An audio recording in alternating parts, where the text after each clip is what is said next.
Hey, this is Jack and Clayton, and this video is for you if you have found yourself in a relationship dynamic where you are effectively a third wheel. Maybe you are dating a married man, maybe you're dating a guy who's in a long-term relationship with someone else, and maybe you want him to leave and be with you. Maybe he's even telling you that he's going to do that, but objectively that is not happening.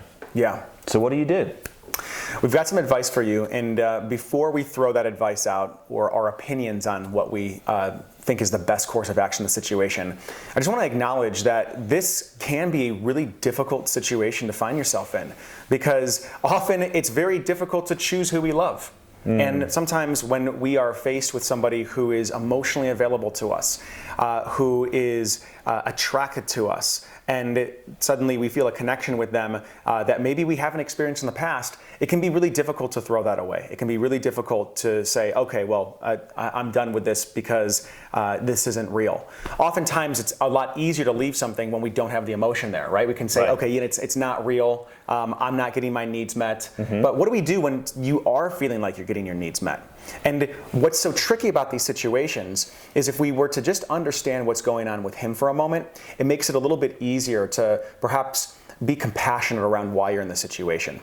A man that is married and is not satisfied in his current partnership is almost, like you said it off camera, is kind of like a starving dog in some ways. If he's not satisfied, he might feel trapped. He might feel like he's in some type of prison he's created.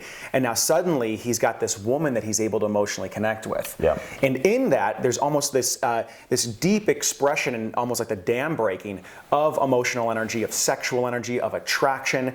And it can be phenomenally seductive. And because he's restricted and may not feel like he can leave the marriage, it almost gives him more permission to be fully open with you and be fully connected with you, because he doesn't have to worry about really the consequences of that. Right? What's that? Nothing's on the line? Less on the line. There's less on the line. Yeah. Exactly. So if we understand... Yeah, and probably there might even be a dynamic of secrecy, right? That's kind of has its own sort of intoxication. Right. So there can be this alliance that occurs where it's you two versus the situation that he's in. Right. And what it's like, it's a natural conspiracy that begins to occur where it just deepens your bond even more, and it's like you two versus the wife, and who knows, at some point it's this like Romeo and Juliet romantic story of, you know, overcoming the odds and then being together. So you want to say this because I understand that this is difficult, and you may hear from friends, you know, hey, get out of it, you know, how could you do that? Or you might see judgment from other people, comment on YouTube videos of like, don't go after a married man.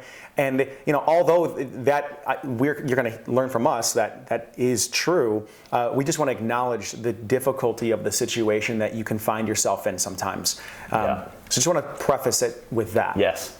The other thing I'll just add to that quickly is that he may be rediscovering a part of himself. Yes. Right? Like if you look at Esther Perel's work on, you know, why do people have affairs, it's often, as much as it is about you as the third person, it's actually about them kind of re-falling in love with a part of themselves that they've kept locked up or that hasn't been available in their marriage. Right. So again, that just helps create a little bit of sobriety that there may be something really special in your connection. Yes. But it may be that half of it or more is actually about them rediscovering something that's vital in them, and that you're a catalyst for discovering that. Yeah. And hey, that can be a great role to play in someone's life, right? Like that could be that, you're helping them rediscover something, and then at a certain point you kind of gracefully exit and they have this more invigorating life. The difficulty is that if you're starting to develop feelings and there's real attraction, is that potentially you want them to be your long-term partner. Right. And that is a difficult shift for someone to really have happen.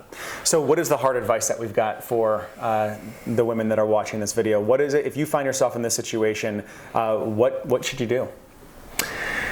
Well, I think you should, if you're actually interested to pursue something longer term with them, that I think you should cut contact. Right? And not be in a dynamic that allows them to basically keep you in their life, have a certain level of connection, maybe sexual connection, but they're not really saying yes to you. Right. So by you cutting contact, or you actually withdrawing yourself from the dynamic, you can say, look, I'm open to you, I would love to be with you, and if you ever decide that you want to actually leave your marriage and pursue this, like I'm actually open to that. But I don't want to contribute to this dynamic. You've got something that you need to figure out over there, and to let that do what it needs to do. You know, and there's a risk that in doing that, you may find out that actually they were never intending to leave their wife, or that they don't want to, but at least we're in the truth. Then, however hard that is. Yeah, and something that speaks a little bit to the character as well of the way that you enter into a relationship, the character of this guy. That's really important to track. I work with a lot of women and men going through breakups, and a story that I hear all too often is the relationship is ending, and the way that it started was that they were having an affair together.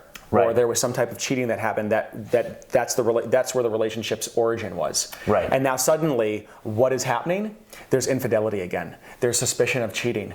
Because there's an insecurity that naturally gets built into the foundation where you can't really trust the person, because although you feel completely seduced by who they are being with you, there's that little tickle in the back of your mind that maybe the shoe's going to be on the other foot at some point.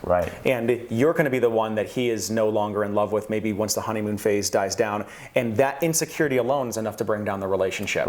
So what Jack's saying here is being able to have the courage and the sobriety to back away from the situation and cut things off will allow you to not enter into something that's going to be a lopsided relationship as it is, where there's already a deteriorating foundation, something that's an infection getting built right into the relationship itself. It allows you to start from someplace new if that's what's wanting to happen. Like I can think back to a couple I knew 10 years ago in the UK where it was like, actually the truth was they wanted to be together, and that was something they wanted to pursue. They were both in a married situation, and it took a little bit of time to work it out, but they were clear that's what the truth is, right? So if that is the truth, I think you can trust that it will kind of come about, even if you're temporarily withdrawing from the dynamic, because then they actually get to be in a real choice. Yes, a real choice, exactly, right? And they're not escaping into your arms because they don't want to be with, and where you're like this soft landing for them. Which then they're reacting to them not wanting to be in the relationship, and you're a soft landing. That muddies the whole intentions of why you are together. Rather than being able to him do the work and get clear with himself, break up, be single, and then choose you, which just builds a granite foundation. So there's two quick things I just want to share here. So one is the kind of person that ongoingly is okay with the dynamic of being the third wheel could be the discarded archetype that we talk about. Where it's like you're so keen to please that you trespass over all your boundaries, you have low self-esteem, and so you're basically saying yes to being someone's scraps in a sense, rather than being in an actual relationship with them.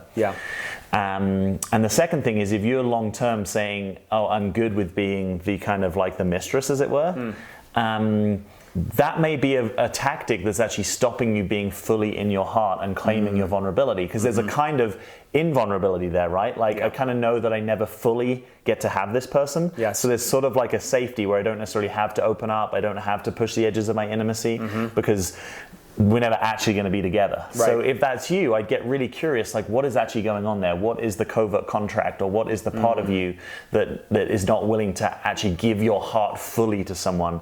Which I'm going to imagine for most of you watching this, that is your deepest desire. If it really isn't, that's fine, be in that truth. But for most of you, you probably want to be fully with a guy that you're actually giving your heart to. It's almost as if the pain of giving your heart to somebody outweighs the pain of being deprived of that. So the thought of giving myself fully and being where someone can be completely available is too unfamiliar territory for me. So I create a scenario in which the people I'm attracted to and the situations I find myself in are ones where I never have to experience what it would be like to experience to have that. It's just too painful. So I'll instead kind of have this slow boil of frustration and maybe some just small tragedies that happen over and over again, rather than possibly put myself in a situation where my heart could really be broken.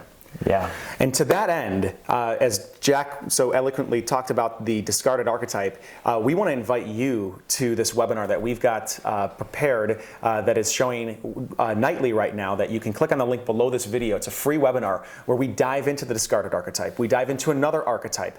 And these are the ways in which women unconsciously position themselves with men that sabotage relationships. And once you become aware of that, you can have choice around stepping outside of it. We also talk about reclaiming your vulnerability as well.